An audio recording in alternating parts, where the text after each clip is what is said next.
말라기 머릿말, 인생 대부분이 위기의 시간인 것은 아니다. 다행스러운 일이 아닐 수 없다. 인생에서 고통과 상실, 혼란이나 어려움이 쉴 새 없이 이어지는 삶을 감당할 수 있는 사람은 많지 않다. 그러나 위기의 시간이 갖는 가치는 소중하다. 위기의 시간에는 모든 것이, 정말 모든 것이 중대한 의미를 갖게 된다. 그야말로 생사가 갈리는 시간이기 때문이다. 말 한마디, 행동 하나도 예사로울 수 없다. 그런 시간에는 언제나 하나님과 우리의 관계가 핵심 사안으로 떠오른다. 그러나 평범한 시기, 흔히 하는 말로 별일 없이 사는 때는 하나님에 대한 관심이 삶의 언저리로 밀려나고 우리는 자신에게 몰두한 채 살아간다. 그런 시기에 종교는 신에 대해 질문하는 일 정도로 축소되어 하나님에 대해 의문을 제기하거나 불평을 널어놓거나 할 뿐이다.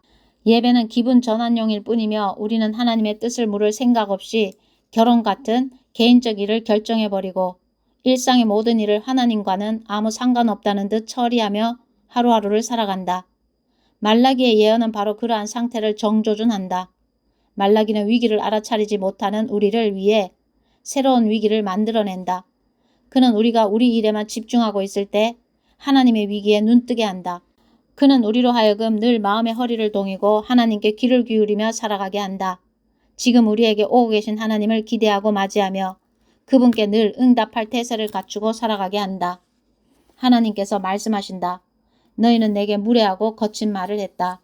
너희가 묻는다. 언제 우리가 그렇게 했습니까? 너희는 이렇게 말했다. 하나님을 섬겨봐야 득될 게 없다. 대체 얻는 것이 무엇이란 말인가? 그분의 말씀대로 행하고 만군의 하나님 앞에서 엄숙하고 침울하게 살았는데 달라진 게 뭐지? 하지만 자기 인생을 제 마음대로 사는 자들은 행운하다. 법이란 법은 모두 어기며 살아도 잘만 산다. 하나님의 한계를 시험하는데도 그들은 별탈 없이 잘 산다.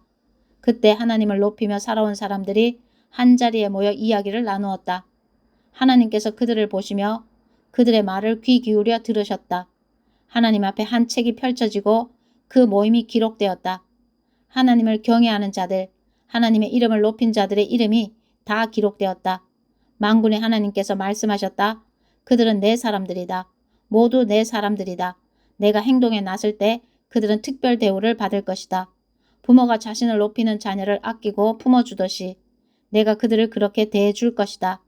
다시 한번 너희는 바른 일을 하는 사람과 그렇지 않은 사람, 하나님을 섬기는 사람과 그렇지 않은 사람의 운명이 얼마나 다른지 보게 될 것이다.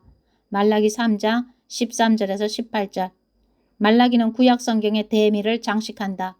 그는 메시지의 마지막 몇 문장에서 모세와 엘리야라는 두 거인을 우리 앞에 불러 세운다. 하나님께서 과거에 행하신 일과 말씀에 뿌리박고 살아가게 해주는 모세, 그리고 하나님께서 앞으로 하실 일에 깨어있게 해주는 엘리야. 내가 내 종 모세를 통해 주었던 계시, 온 이스라엘을 위해 호렙에서 명령으로 주었던 계시, 바른 삶을 위한 그 모든 규례를 기억하고 지켜라. 그러나 동시에 앞을 내다보며 살아라. 내가 하나님의 큰 날, 결정적 심판의 날을 위해 예언자 엘리야를 보내어 길을 닦게 할 것이다. 그는 부모의 마음을 돌려 자녀를 돌보게 하고 자녀의 마음을 돌려 부모를 공경하게 할 것이다. 만일 그들이 그것을 거절하면 내가 와서 그 땅을 저주 아래 둘 것이다. 우리를 위대한 모세와 불같은 엘리야 앞에 불러 세움으로써 말라기는 하나님과 영혼 문제를 대수롭지 않게 여기던 우리를 정신이 번쩍 들게 한다. 메시지 성경 1년 1도 말라기 1, 2장 말씀 1장 거짓 예배는 이제 그만. 메시지 곧 말라기를 통해 이스라엘에게 주신 하나님의 말씀이다. 하나님께서 말씀하셨다. 내가 너희를 사랑한다. 너희가 대답했다. 정말 그렇습니까? 주께서 어떻게 저희를 사랑하셨는데요? 역사를 보아라. 하나님의 대답이다. 내가 너 야곱을 에서와 얼마나 다르게 대해왔는지 보아라. 나는 야곱을 사랑했고 에서는 미워했다. 나는 머리인 양 우쭐대던 에서를 꼬리가 되게 만들었고 그의 나라 전체를 유령 도시로 만들었다. 에돔, 에서은 우리가 쓰러졌지만 아무렇지도 않게 다시 일어설 수 있다고 말한다. 그러나 만군의 하나님께서 이렇게 말씀하신다. 그래 한번 해보아라. 과연 그럴 수 있는지 보자. 내가 때려 눕히면 다시 일어서지 못한다. 너희를 보고 사람들이 악의 땅, 하나님께 저주받은 족속이라고 말하리라. 그렇다 잘 보아라. 그러면 내가 얼마나 충실하게 너희를 사랑해 왔는지 깨닫게 될 것이다. 너희는 더 큰 것을 바라며 이렇게 말할 것이다. 이스라엘의 경계를 넘어서까지 하나님의 이름이 더욱 높아지기를. 아들은 자기 아버지를 높이고 일꾼은 자기 주인을 높이는 법이 아니냐. 그런데 내가 너희 아버지인데도 너희는 과연 나를 높이느냐? 내가 너희 주인인데도 너희는 과연 나를 존중하느냐? 만군의 하나님께서 너희를 질책하신다.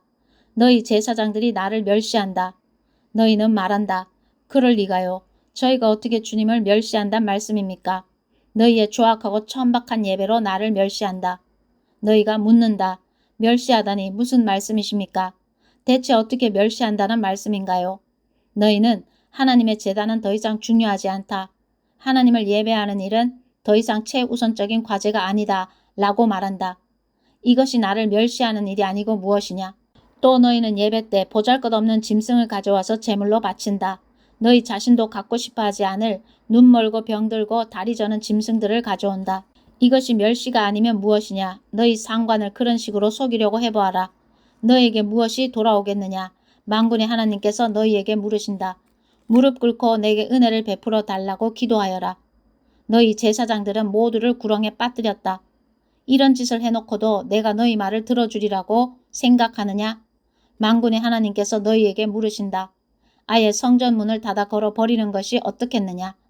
그러면 누구도 성전에서 아둔하고 천치 같은 예배를 드리며 종교 노름을 하지 못할 테니 말이다. 나는 기쁘지 않다. 만군의 하나님은 하나도 기쁘지 않다. 너희의 거짓 예배 따위는 원하지 않는다. 너희는 나를 모독한다. 나는 온 세상에서 높임을 받는다. 세상 도처에 나를 예배할 줄 아는 자들, 자기에게 가장 귀한 것을 바치며 나를 높이는 자들이 있다. 그들은 세상 곳곳에서 말한다.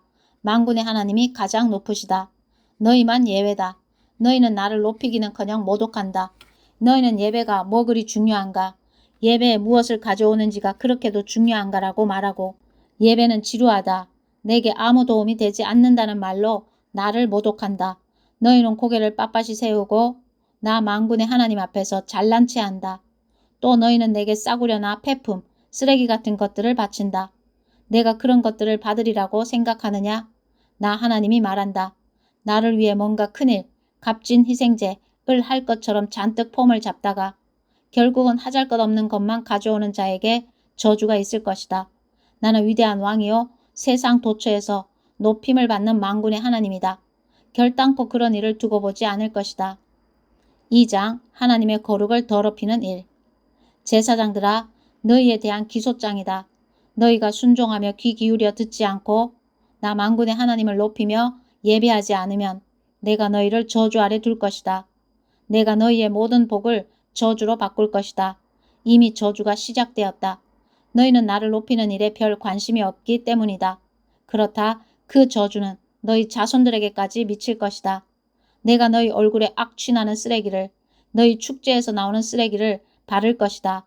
너희에게 곧 닥칠 일이다. 그렇게 하면 너희가 정신을 차릴 것이다.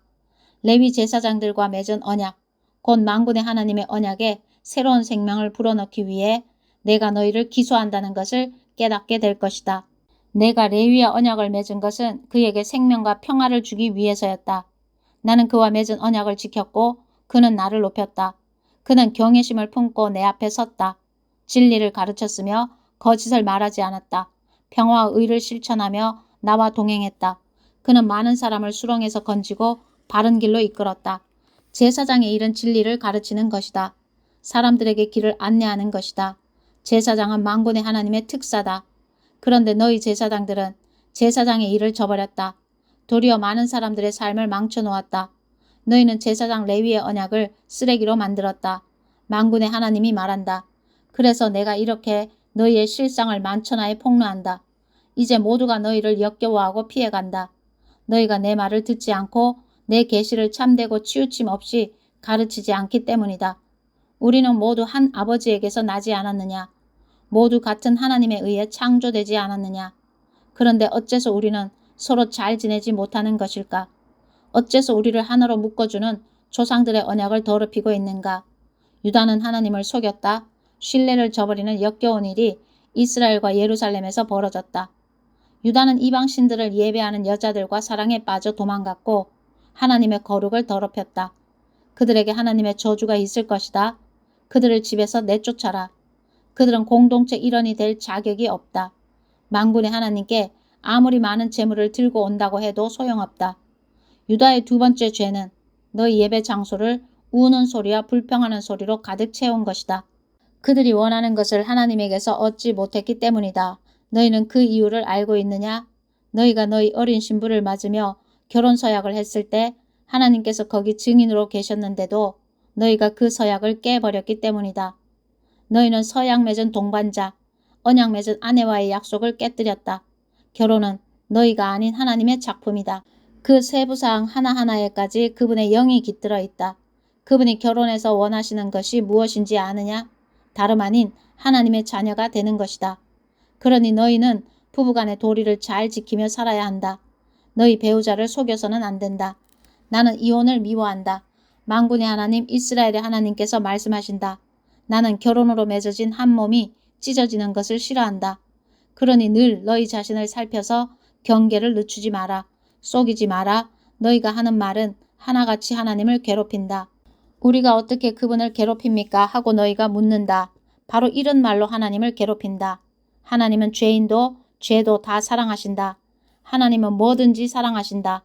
심판이라고? 하나님은 너무 좋으신 분이어서 심판 같은 것은 하지 않으신다. 아멘.